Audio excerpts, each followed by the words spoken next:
You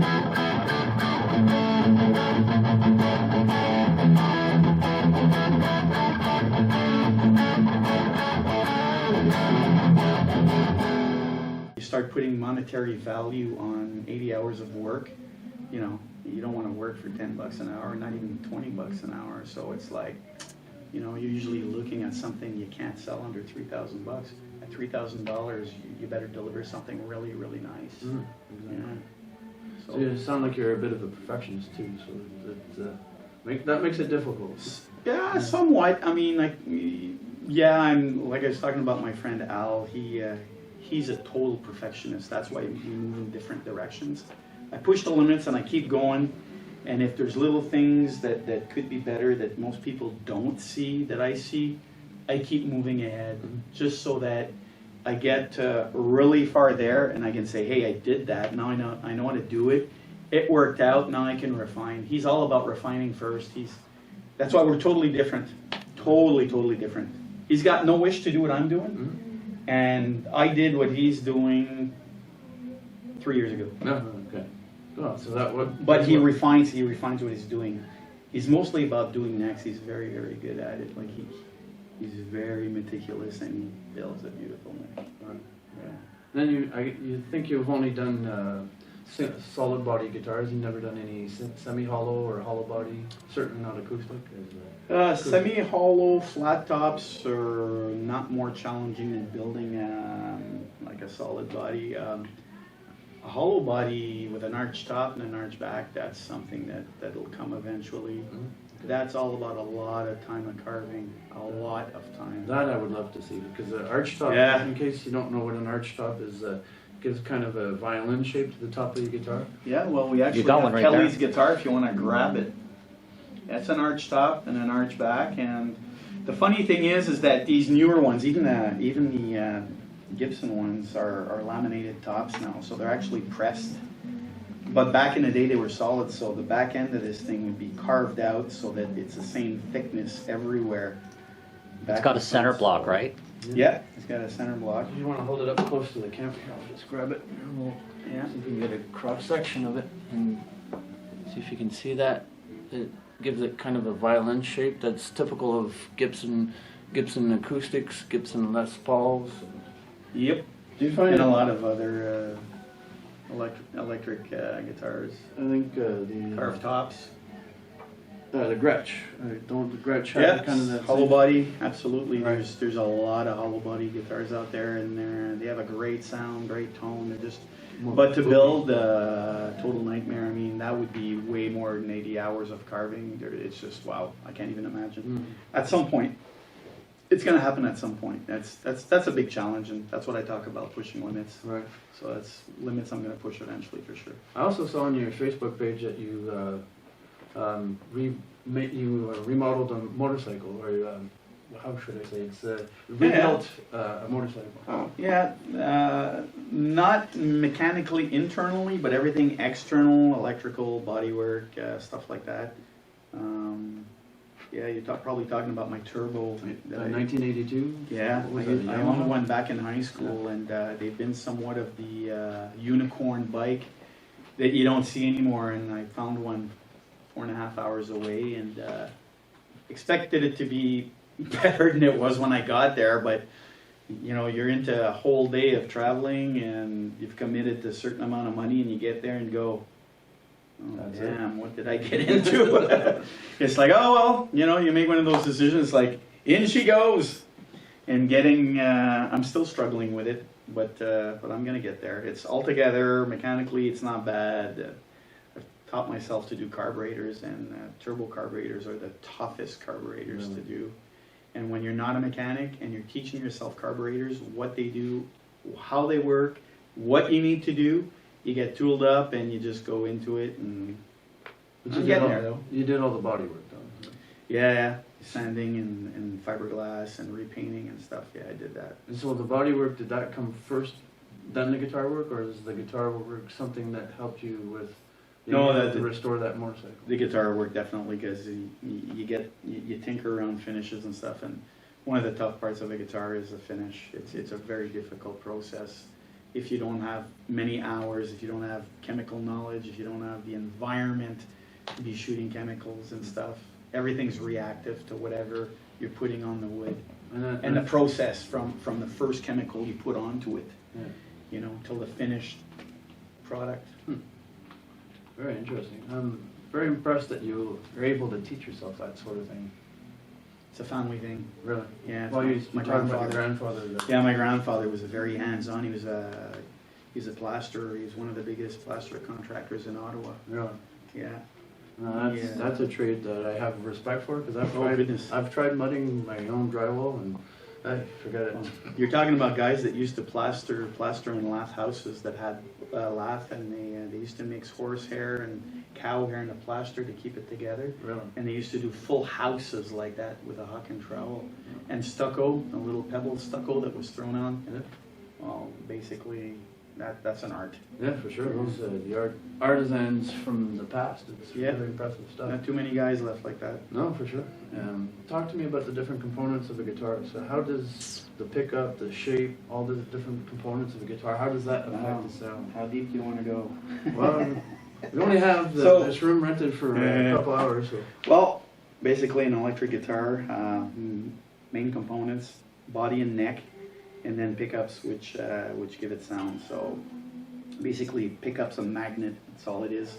Transfers a magnetic vibration from the string through an electrical circuit that goes into an amplifier. It's that simple. It's basically just a magnet. A lot of vibrations. Yeah, it's just a magnet, and depending how that magnet is made, so in this case it's copper windings, depends on how it's going to sound. So that's a Strat shape, a Stratocaster well, shape. One of the most recognizable shapes, there's three: the Les Paul, the Strat, and the Telecaster are the most iconic, recognizable guitars that are around still today, for sure. from the 40s. When I think of Stratocaster, I think of Jimi Hendrix, Richie Absolutely. Blackmore. Yeah, and still get used by huge stars today. Malmsteen, I mean, Clapton. I mean, everybody just uses a Stratotelly. It's amazing that Leo Fender was able to innovate all that stuff that still, people want today. I mean, I haven't talked about the Les Paul, but the Les Paul is just, it's another iconic thing that is just wow. Just wow. Do you find that there's some guitars match better with different types of amps than others? No, I think, some people think that. I think that any guitar sounds good through any amp if it's played a certain way. I mean, everybody sounds different, but so it's more about a Les Paul sound great through a vintage Fender amp. But I mean, Fender is again the main innovators of amps there ever was, and they still are.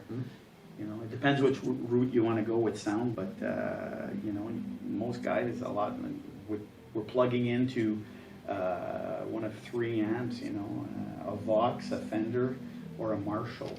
I just read a whole story about Marshall, how it was developed, because they had trouble getting Fenders across to England for the players in the early 60s. Didn't even know that. Yeah, so it's one of my last blog posts, because with Kelly, our sound man, we did another video on the 1959 H Plexi. Yeah. So I had to research Nice amp. about how Jim Marshall started his company. That's He was interesting. making Marshall amps.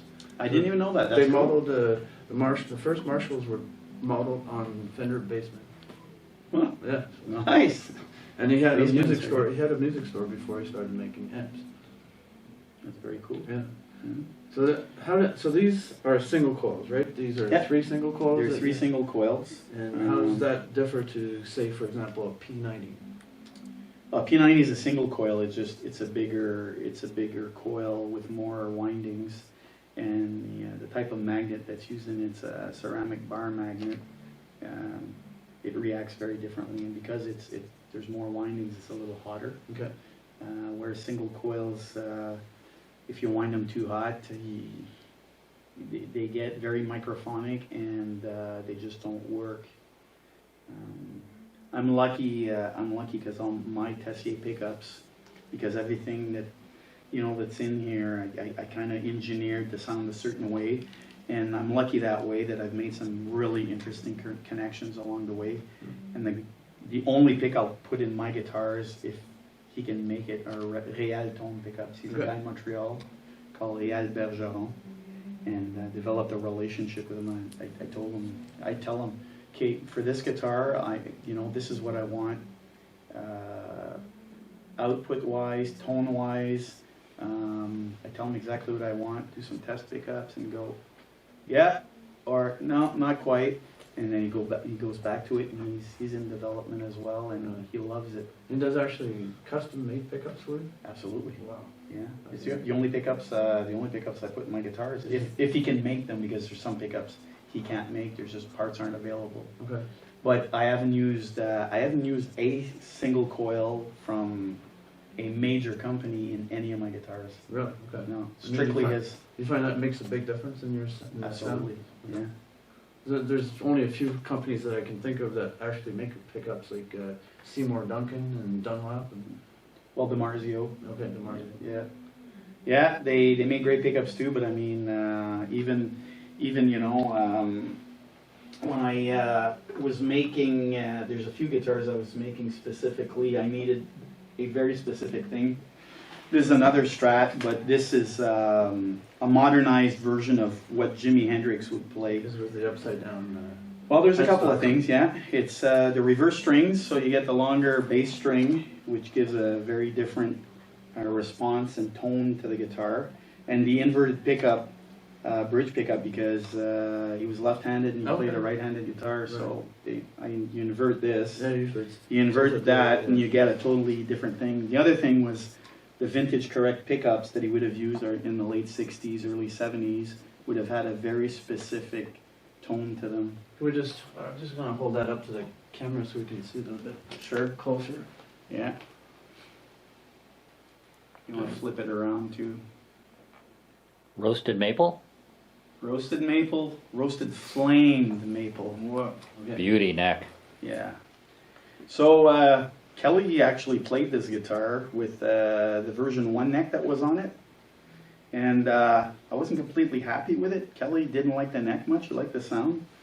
And it was up for a version 2.0 neck. So this actually got a transplant. This was guitar number 2, it's T2. A neck transplant, imagine that. Got a neck. And actually the T1, which was the blue guitar, got a neck transplant too. And it actually got a truss rod transplant because the truss rod busted. So had to route it out and basically pull it out, transplant a new rod. It was quite the ordeal. It was like doing open heart surgery. It was. Well, I wouldn't know what that's like, but for me, that's what it was like. It just goes to show how talented of a guitar maker you are.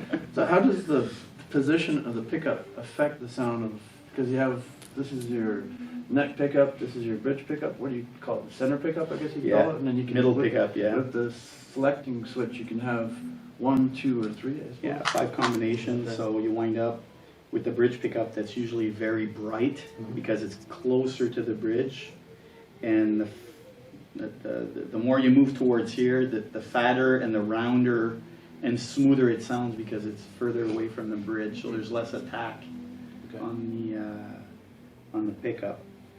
And originally Fenders had three position switches, which did this, and this. Okay. And guys were finding out that there was an in-between position because of the way the switch was made. There was an in-between, so they could actually just move it and leave it there, or stick something there, and they'd get these two together, which had a different sound, and these two together, which had a really cool sound. So eventually Grimsby developed a 5-way that did the same thing. And the cool thing about that is that these single coils are noisy. They don't buck 60 cycle. I was going to get to that point too. The single coil tend to be a lot more noisy. They're very noisy. Yeah. You hear more of a buzz. The only way you get a pickup to be quiet is when it's humbucking. I mean, it bucks hum. That's because it reduces 60 cycle hertz. And the way you do that is that there's two coils on the pickup. One is reverse wound.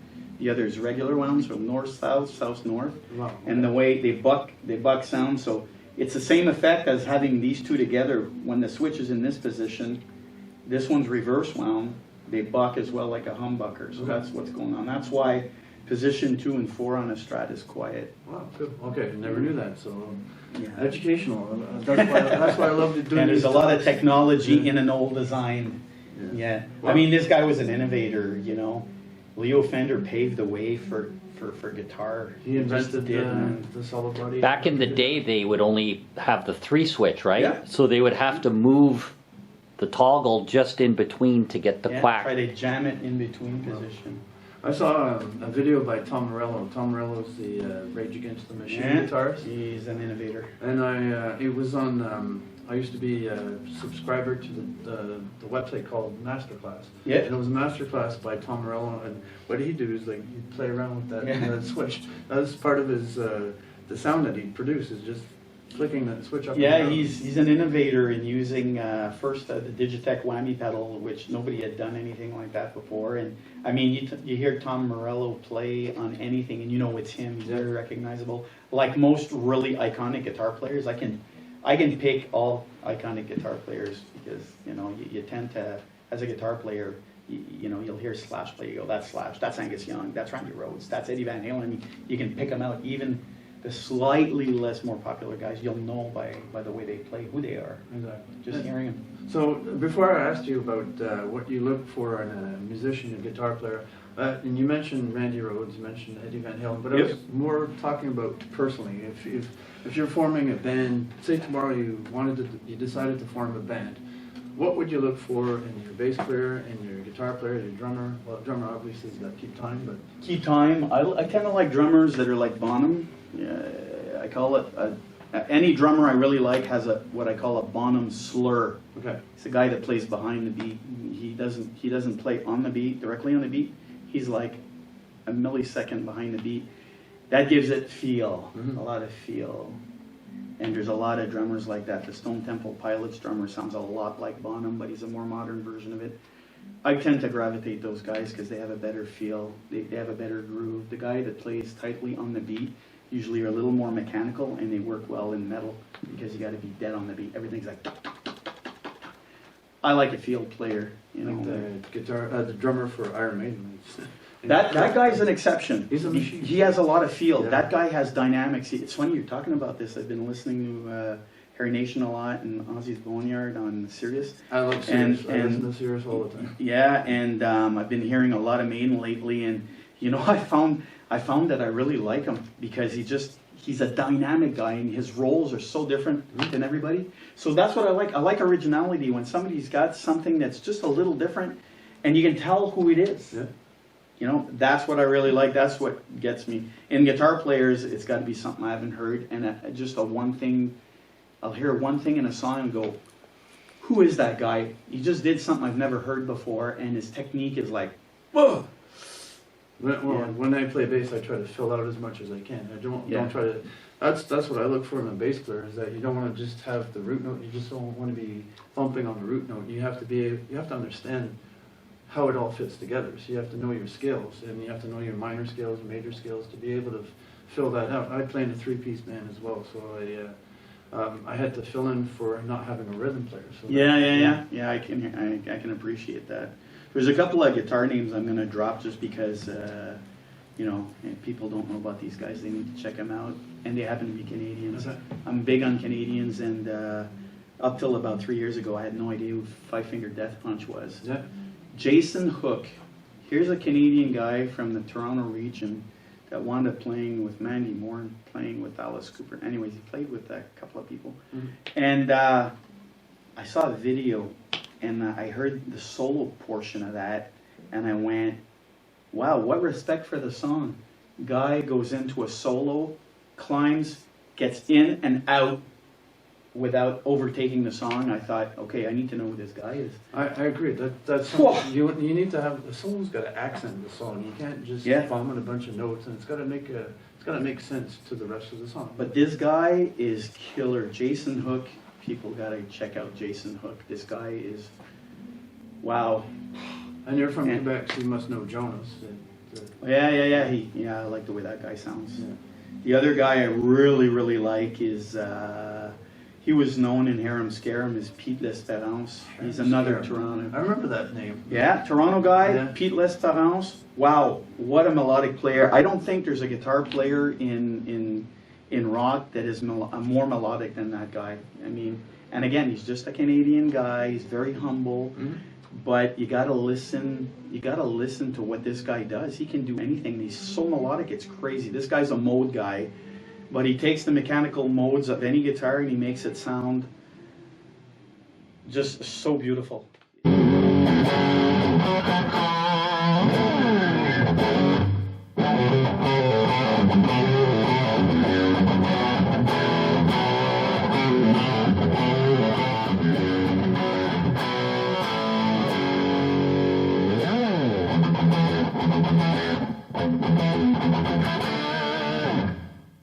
All we need is David Coverdale, and we'd be. Go ahead.